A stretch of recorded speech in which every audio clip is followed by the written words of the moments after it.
This is Pace's Playbook, your front row ticket to BYU, Boise State, and Utah State sports. All right, today we're going to be talking a little bit more about Utah State and their upcoming matchup against McNeese at home in Maverick Stadium. I want to talk a little bit about Utah State's dominance against Air Force, what I saw, and what I think Utah State needs to do to control this game early this weekend against McNeese State, who is running a little bit of a dry spell. So that's all coming up right here on Pace's Playbook. Let's get it.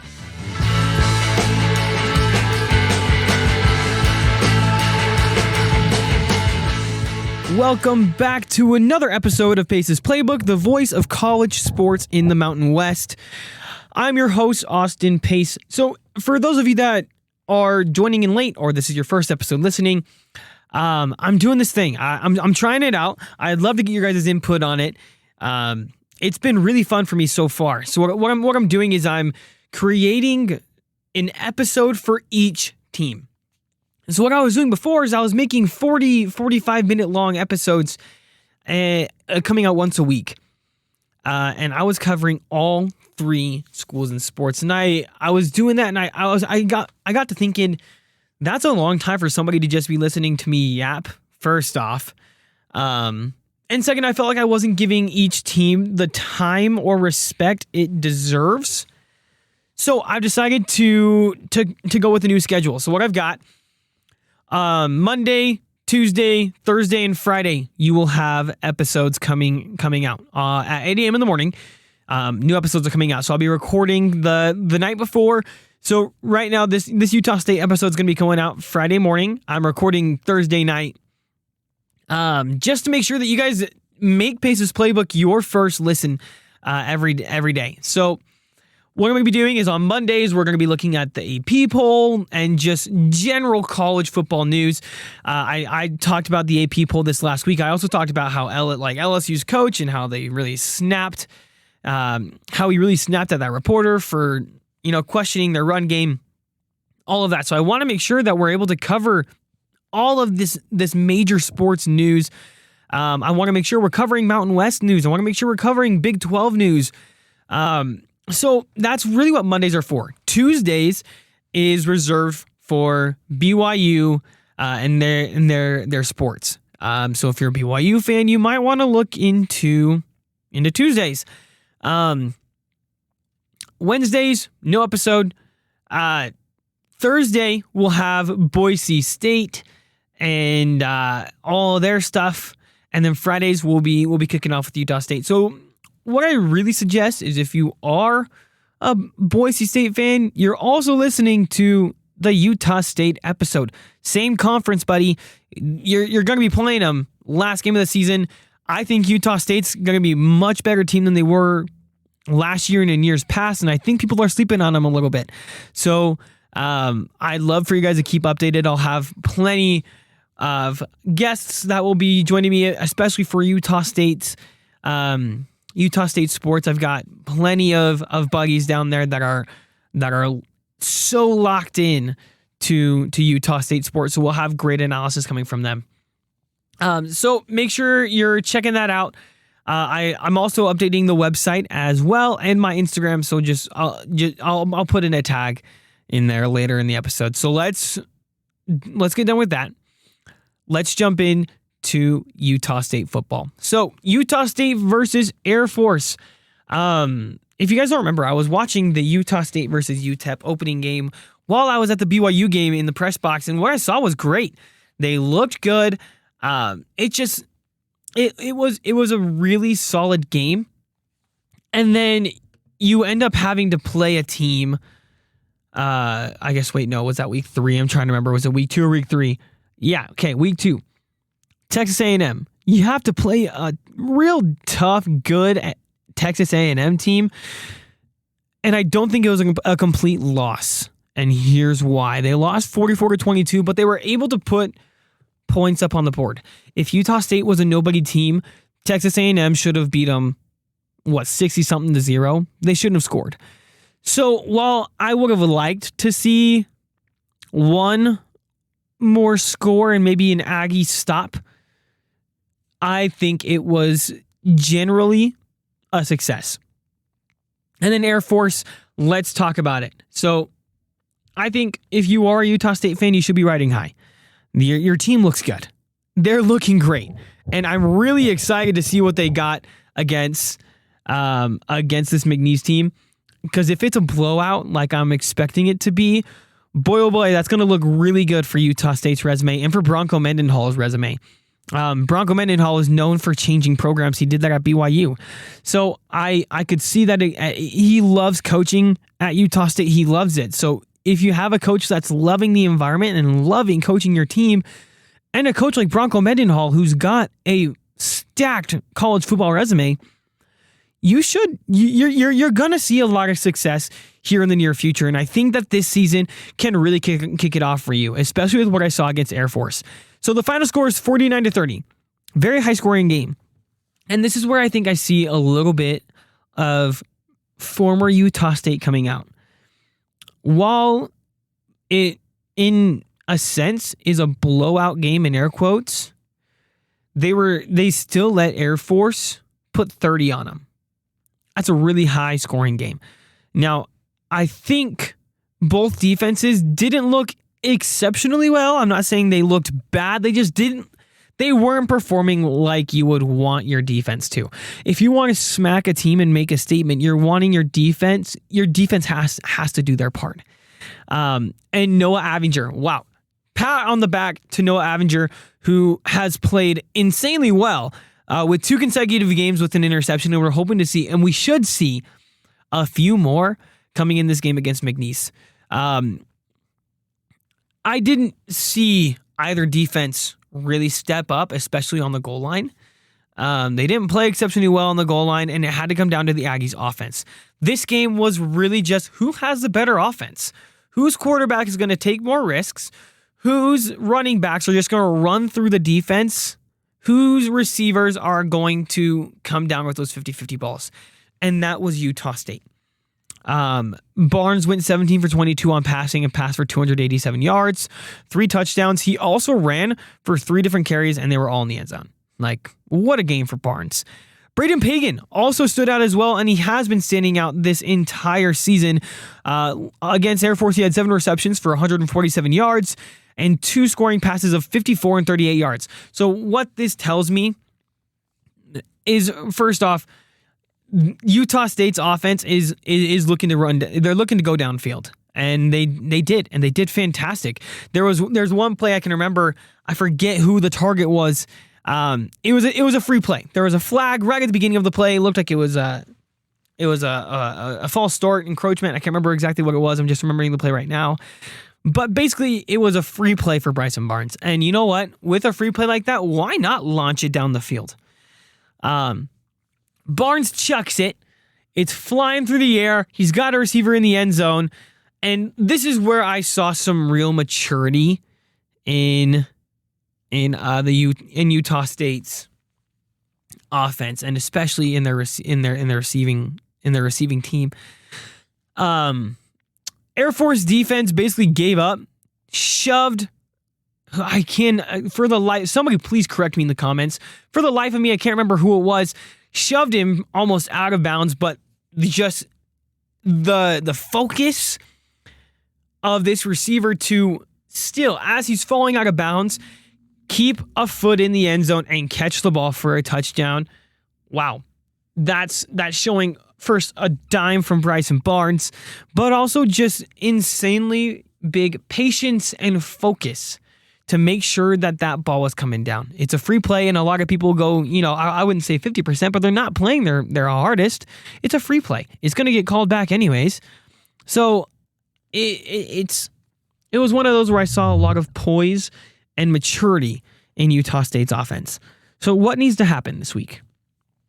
This week is going to be a fun one for all of you Aggies fans. I think you should all get to the game, especially if you're students. Get to that game. Utah State is highly favored against McNeese with a 95.2% chance of winning. Yikes. That is a big number. McNeese is not doing hot. They're 0-2? I guess they're 1-2, but they've lost 2 back-to-back. Not a great start. McNeese, 1-2, suffering 2 back-to-back losses. And this one hurts. They just lost to Weber State last week, 42-41. What a heartbreaker. Now, this is what I think needs to happen. McNeese is going to come out swinging, and their QB Jake Strong he's not afraid to throw the ball. Oh, for the whole season, he's 61-97 for 5 touchdowns and 798 yards. But here's the catch. He's thrown 3 interceptions.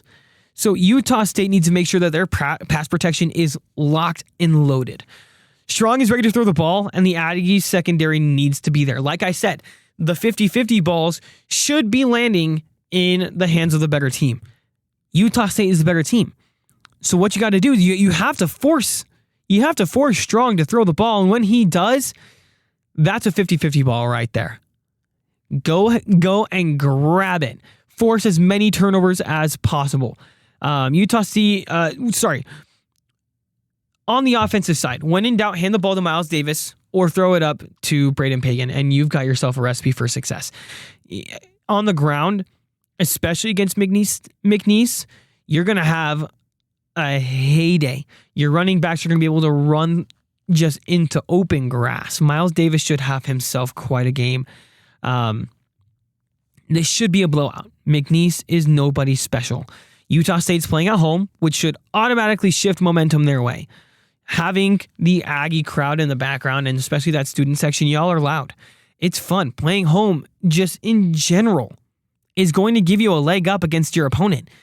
The Aggies have had a strong offensive showing, especially early in this season, and that's why. And here's my plug. All right, analysts are very heavily favoring Boise State, and I agree. I think Boise State, this is for the Mountain West Conference Championship. For the championship, yeah. I think Boise State's got it. I think. But I don't want to rule out Utah State just yet. They're coming in hungry. They want it. They're wanting to prove, especially with coming in with their new contract in the Pac-12 coming up. They want to make sure that their name is something special. They want to make sure that Utah State is a program that, can run with it, can run with the big dogs. So this is my plug. I'd love to see a Boise State, Utah State Mountain West Conference Championship. I cannot wait to see Boise State match up against Utah State in their last game of the season. That's going to be such a fun game, because I do think that these two teams have a great potential to do well. Now, I did predict that Utah State only gets 8.5 wins, but I would love to see some upsets, and I think Utah State's the team to do it. Anyways, going back, the Aggies have had a strong offensive showing with Davis and Pagan. McNeese has had a lot of trouble stopping the run game, and they've given up real big yards. So if Utah State can exploit that, it could lead to sustained drives and scoring. I think if you're Utah State, anytime you have the ball, you're wanting to find the end zone. I don't think Utah State should be settling for easy field goals. I think especially early on in the game, if you're in a 4th and short situation, you're not punting away or cooking a field goal. You're going for it. You're wanting to send a message to this team. You're wanting to send a message to the college football world. So I think Utah State needs to stay sharp early. They've got to make some risky and deep plays, but they still have to keep their poise. They can't let the ESPN odds get into their heads, because I think that's exactly what Boise State did against South Florida. Now, knowing what we do, I talked about this yesterday. South Florida is just a good team. They're not. They lost Miami, and maybe this could be their downfall. But I think what happened in that Boise State SFU game was they came in riding high on their high horse, and they let an almost guaranteed win at the beginning get away from them. So I think Utah needs to develop some of that mentality of, okay, we have to treat every single opponent like they're a top 25 matchup. We cannot let down steam. You have to be going full steam ahead. They want to minimize turnovers. And if they do, if they can keep control of the ball and have the ball in their hands as long as possible, they're not going to give McNeese a shot at even, pulling ahead if it's early in the game or cutting a lead. I think what Utah State needs to do is very similar to what Boise State needs to do. I think Utah State is a little disrespected because they haven't been great. They weren't a great team. They haven't been a great team. But with this new coaching change, with adding 70 plus players onto your roster, you're a whole new identity. And I think if you're Bronco Mendenhall, if I were Bronco Mendenhall, I'd be thinking, all right, this is what I want to do. I want to establish an identity for this new Utah State team. And behind Bryson Barnes, who's already proven himself to be a great quarterback, behind BYU transfer Miles Davis, behind Braden Pagan, you've got yourself a solid foundation. It's going to look good for you. Bronco Mendenhall is going to want to make a statement. So what I think they're going to do is I think they've got to take advantage of those first few drives and make sure that you're finding the end zone. If it comes down to 4th and short, you're taking it. You're not settling for field goals. You can't just spam run or pass plays. You have to have a really good variety. I don't care how bad your football team is. If there's not a variety and you're just spamming pass or run plays, you're gonna get stopped. And I think we saw a little bit of that with BYU against Stanford.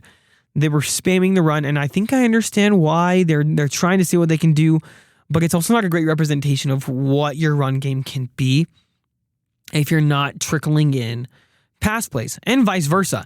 If you're only throwing the ball down deep, the DBs and safeties are going to figure that out, and they're going to break up a lot more passes than you want. What I think would be amazing for Utah State to do is to find a few really nice play action plays or trick plays. They pulled out a few trick plays against Air Force last week. If they can do that again, if they can really solidify a play action offense and pull out some of these trick plays, I think they're going to be able to, I would like to say that they could prolong their drive, but I would love to see Utah State just run a 2-minute drill 70, 80 yards into the end zone. I would love to see that multiple times. And I think it'd be great practice. I think anytime you can run a 2-minute drill and practice it, you should go for it, especially with a team like McNeese, who's not going to be great. You just practice it. I also understand wanting to keep the ball in your hand, but I think having the defense force a few 3-and-outs or just forcing turnovers anyways will give you a chance to have the ball for the majority of the game and in turn those possessions into scoring drives. So there's not a spread on here. I wish there was. I'd love to see some of these betting odds. I'm not a bettor myself, but I always, and I've said this multiple times, I'm not a bettor, but I would love to see what the spread is like. I'm sure you've got Utah State up with at least a 12-point spread. I'd love to say 12 points. And I think I'm gonna keep it at 12. I'd love for you guys to drop down in the comments how much you think Boise State's gonna win by. And I don't know. Or not Boise State, I'm sorry. Utah State's gonna win by. And who knows? Stay tuned on my Instagram. I could be throwing out some fun challenges here in a bit. Just keep an eye out. If you're right, you could be entitled to some prizes. You could also see me in a great deal of pain with what I have in mind. So stay tuned to my Instagram. I think Utah State's got this one in the bag. It should be a really fun blowout game. That's a wrap for this episode of Pace's Playbook, your front row ticket to BYU, Boise State, and Utah State sports. Be sure to subscribe to Pace's Playbook on YouTube and follow on Spotify, Instagram, and X. For the latest updates, make Pace's Playbook's website your first stop at pacesplaybook.wixsite.com/Pace's Playbook. We'll catch you next time on Pace's Playbook.